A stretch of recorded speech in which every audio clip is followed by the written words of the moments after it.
সংবাদ সবাইকে স্বাগত জানাচ্ছি আমি ফিরোজ তোহা। শুরুতে সংবাদ শিরোনাম জানিয়ে দেব আমাদের হাতে থাকা সর্বশেষ গুরুত্বপূর্ণ আপডেট সংবাদ। দেশ দুঃসময় অতিক্রম করছে অভিযোগ করেছেন বিএনপির জাতীয় স্থায়ী কমিটির সদস্য নজরুল ইসলাম খান। এরপর জানিয়ে দেব আওয়ামী লীগের অধীনে নির্বাচন কখনোই সুষ্ঠু হবে না বলে মন্তব্য করেছেন বিএনপির জাতীয় নির্বাহী কমিটির স্বেচ্ছাসেবক বিষয়ক সম্পাদক এবং ঢাকা কলেজ ছাত্র সংসদের সাবেক ভিপি মীর শরাফত আলী সপু। জানিয়ে দিব অধ্যাপকের জিহ্বা ছেড়ে ফেলার হুমকির অভিযোগ এমপির বিরুদ্ধে। পছন্দের প্রার্থী কলেজে সভাপতি না হয় শহীদ স্মৃতি কলেজের ভারপ্রাপ্ত অধ্যক্ষ দীপক কুমার মল্লিককে জিহ্বা টেনে ছিঁড়ে ফেলা সহ জীবননাশের হুমকি দেওয়ার অভিযোগ উঠেছে সাতক্ষীরা সদর আসনে জাতীয় পার্টির সংসদ সদস্য মোহাম্মদ আশরাফুজ্জামান আশুর বিরুদ্ধে। জানিয়ে দিব করোনায় আক্রান্ত অর্থমন্ত্রী।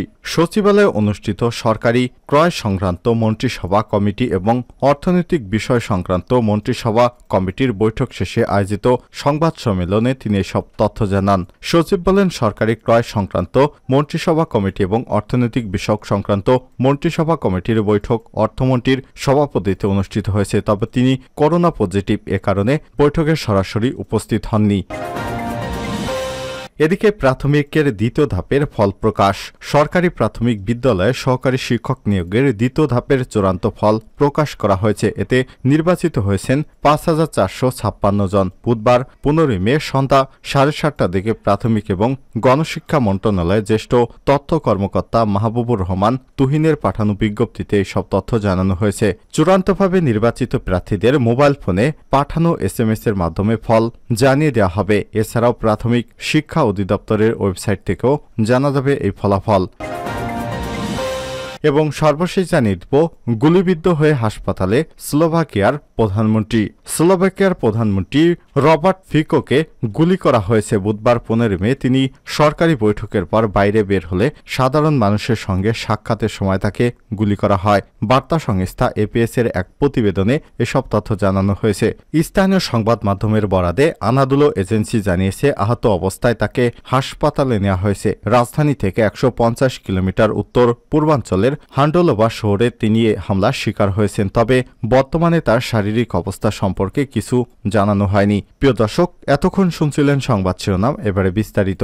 তবে তার আগে বন্ধুরা, আপনি কোন স্থান থেকে আমাদের সংবাদটি দেখছেন কমেন্ট করে জানিয়ে দিন এই সংবাদ সম্পর্কে আপনার মূল্যবান মতামত। প্রিয় দর্শক, আপনি যদি আমাদের চ্যানেলে নতুন হয়ে থাকেন, ভিডিওটি দেখতে দেখতে চ্যানেলটি সাবস্ক্রাইব করে রাখুন, যাতে করে আমাদের লেটেস্ট আপডেট সংবাদগুলো সবার আগে আপনার কাছে পৌঁছে যায়। এবারে বিস্তারিত। দেশ দুঃসময় অতিক্রম করছে নজরুল ইসলাম। সরকারের দূষিত কর্মকাণ্ডের কারণেই দেশ গভীর দুঃসময় অতিক্রম করছে বলে মন্তব্য করেছেন বিএনপির জাতীয় স্থায়ী কমিটির সদস্য নজরুল ইসলাম খান। বাংলাদেশের সাম্প্রতিক বৈদেশিক মুদ্রা মজুদের পরিস্থিতি তুলে ধরে বুধবার ১৫ মে দুপুরে জাতীয় প্রেস ক্লাবে এক আলোচনা সভায় তিনি এসব মন্তব্য করেছেন। বাংলাদেশ লেবার পার্টির প্রতিষ্ঠাতা মাওলানা আব্দুল মতিনের ২৮তম মৃত্যুবার্ষিকী উপলক্ষে গণতন্ত্র এবং ভোটাধিকার প্রতিষ্ঠায় জাতীয় ঐক্য শীর্ষক এই আলোচনা সভা হয়। নজরুল ইসলাম বলেন, দেশ একটা গভীর দুঃসময় অতিক্রম করছে। কোন দিক থেকে কোনো ইন্ডিকেটর তো আমরা কোনো আশার দিক দেখছি না। এটা ঢাকা মহানগর বিশ্বের অন্যতম দূষিত শহর। এর বায়ু দূষিত। এখানে যা কিছু হচ্ছে সবই প্রায় দূষিত কাজ হচ্ছে। এখানে ব্যাংক থেকে লুটপাট করা হচ্ছে। আওয়ামী লীগের অর্থমন্ত্রীকে আমরা বলতে শুনেছি, কোনো একটা ব্যাংকের চুরি নিয়ে বলেছেন যে এটা তো সাগর চুরি নয়, মহাসাগর চুরি হয়েছে, কিন্তু কোনো কিছুর বিচার হয়নি এবং তার ফল আমরা দেখলাম যে আমাদের দেশের চুরি চামারি করে কিছু লোক শুধু দেশে নয় বিদেশে পর্যন্ত অনেক বড় বড় সম্পদশালী ব্যক্তি হয়ে গেছে। নজরুল ইসলাম খান আরও বলেন, আমাদের রিজার্ভ কমেছে, তবে এটা বাড়ার কোনো লক্ষণ আমরা দেখছি না। ঋণ করে বাড়ানোর চেষ্টা করা হচ্ছে। এখন বাংলাদেশ ব্যাংকের রেফারেন্স দিয়ে বলা হচ্ছে যে তারা আশা করছে যে IMF এর পরের কিস্তিটা পেলে রিজার্ভটা কিছু বাড়বে। তার মানে ঋণ করে রিজার্ভ বাড়ানো একটা কতটা রিজার্ভ ভাবা দরকার।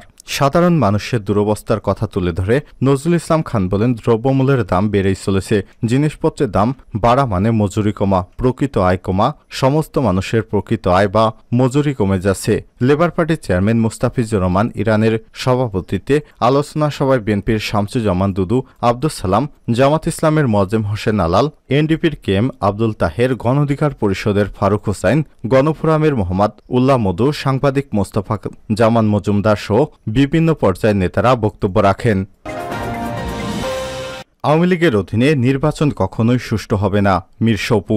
বিএনপির জাতীয় নির্বাহী কমিটির স্বেচ্ছাসেবক বিষয়ক সম্পাদক, ঢাকা কলেজ ছাত্র সংসদের সাবেক ভিপি মীর শরাফত আলী সপু বলেছেন, আওয়ামী লীগের আমলে কখনোই নির্বাচন সুষ্ঠু হবে না, হোক সেটা জাতীয় সংসদ নির্বাচন কিংবা স্থানীয় সরকার নির্বাচন। বুধবার 15 মে দুপুরে মুন্সিগঞ্জের সিরাজদি খান উপজেলা বিএনপির উদ্যোগে লিফলেট বিতরণকালে তিনি এসব কথা বলেছেন। মীর শরাফত আলী খান বলেন, আওয়ামী লীগের আমলে অতীতের কোনো নির্বাচন সুষ্ঠু হয়নি, সেজন্য বিএনপি উপজেলা নির্বাচন বর্জনের যে সিদ্ধান্ত নিয়েছে তা সঠিক এবং যৌক্তিক। ঢাকা মহা হাইরোড নিমতলা বাজারে লিফলেট বিতরণ ও বিক্ষোভ মিছিল করা হয়। এ সময় স্বেচ্ছাসেবক দলের সাবেক সহসভাপতি আওলাদ হোসেন উজ্জ্বল, সিরাজদি খান উপজেলা বিএনপির সাবেক সাধারণ সম্পাদক এবং মুন্সিগঞ্জ জেলা বিএনপির আহ্বায়ক কমিটির সদস্য আওলাদ হোসেন মোল্লা, মুন্সিগঞ্জ জেলা স্বেচ্ছাসেবক দল যুগ্ম সাধারণ সম্পাদক মুস্তাফিজুর রহমান রিপন, জেলা স্বেচ্ছাসেবক দলের সদস্য মাহমুদ হাসান ফরহাদ, জেলা ছাত্রদলের সাবেক যুগ্ম সাধারণ সম্পাদক ফয়সাল আহমেদ, ছাত্রদলের সাবেক